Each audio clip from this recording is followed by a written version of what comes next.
Let's take you to the Middle East now. 2 Israeli soldiers have been killed, 6 others injured in a shooting attack on an army checkpoint in the occupied West Bank.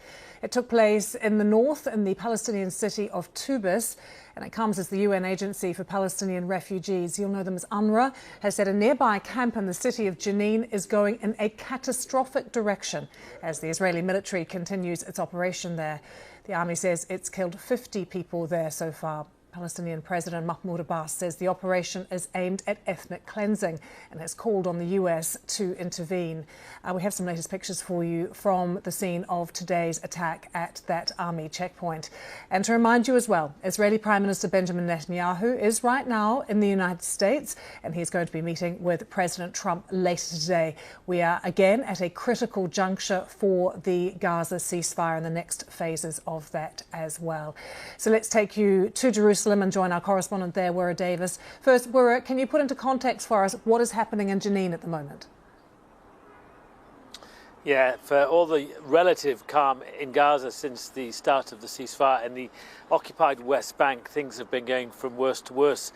According to local sources, more than 70 Palestinians have been killed since the start of January as a result mainly of the increased Israeli military activity against armed gangs like Palestinian Islamic Jihad and other Palestinian militants in the city of Jenin. Israeli troops for several days now have been surrounding what's known as the Jenin refugee camp, destroying buildings and trying to flush out the militants, in their words. In other nearby parts of the West Bank, as you've just been saying there have been casualties over the last few weeks, including in the last few hours. An Israeli military patrol was ambushed. Several people were injured, and our understanding is that 2 soldiers have been killed, as well as the attacker. So a lot of tension in the occupied West Bank, but perhaps isn't getting as much attention as it might get because, of course, of the ongoing war in Gaza, despite the ceasefire there. And while we're talking about that and the ceasefire, Wura, what are the expectations in Israel of this meeting between Benjamin Netanyahu and Donald Trump, due to take place in about 9 hours' time? Well, some Israeli media outlets are calling it the most important meeting between a president and a prime minister for decades. That might be slightly overdoing it, but it shows what is at stake. And of course, now we're coming to the end of the first phase of the ceasefire in Gaza that's had tangible benefits: the release of 18 hostages, more than 500 Palestinian prisoners, more aid getting into Gaza, injured people getting out of Gaza, general support on both sides for a continuation of the ceasefire. But Mr. Netanyahu is perhaps reluctant. He's certainly got ministers to the right of him who want the war to resume because their argument is that Hamas is not yet militarily defeated and that has to be achieved before the war can end. Yet Mr. Trump, we know, wants the war to finish because he's got wider and bigger plans in the region, particularly trying to get some sort of historic deal with Saudi Arabia. So even though Mr. Trump is a very big ally of Israel, and I'm sure there'll be the mood music publicly will be very good, there are tensions between Mr. Trump and Netanyahu, and that sort of move to the vital second phase of the ceasefire is what is at stake. Wura, good to see you. Thanks so much for joining us from Jerusalem. Let's speak now to Dr. Doron Avital, who is a former Knesset member and former Israeli Special Forces commander as well. Dr. Avital, thank you very much for joining us.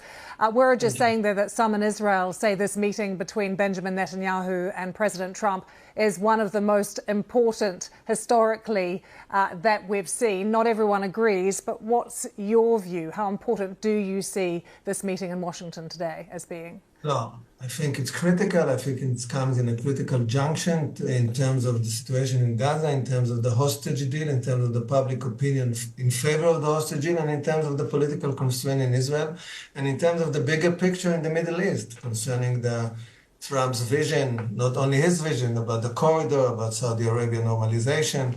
Important point at stake, 3 points: the Gaza hostage deal and the fate of Gaza, Saudi Arabia normalization, and of course Iran that all the time looms in the background. Does the Israeli public at the moment support the continuation of this ceasefire and the next phases? I think they do. You can hear different voices, but my feeling, those very emotional release of the women soldiers and then other captives. It really did something to the Israeli public. They really realized, maybe for the first time, how close in such a short distance the hostages are there and the possibility of seeing them back. I think there would be a real outcry in Israeli public if this won't go forward. And everybody understands the political constraint that Netanyahu is in, but I think there would be no forgiveness for him if it would seem as if we decided to break out of the framework of the deal. My feeling, the public is for the hostage deal. But Dr. Avital, in terms of those political constraints you mentioned, if hardliners like Ben-Gvir and Smotrich resign, can the Netanyahu's coalition government continue to stand?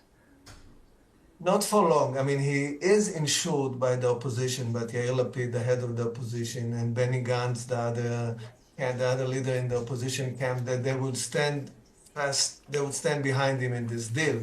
But in the long run, when you have to deliver the budget, by the way, also the Orthodox, not the religious Zionists, the Orthodox parties proclaimed that they declared that they would be behind the deal.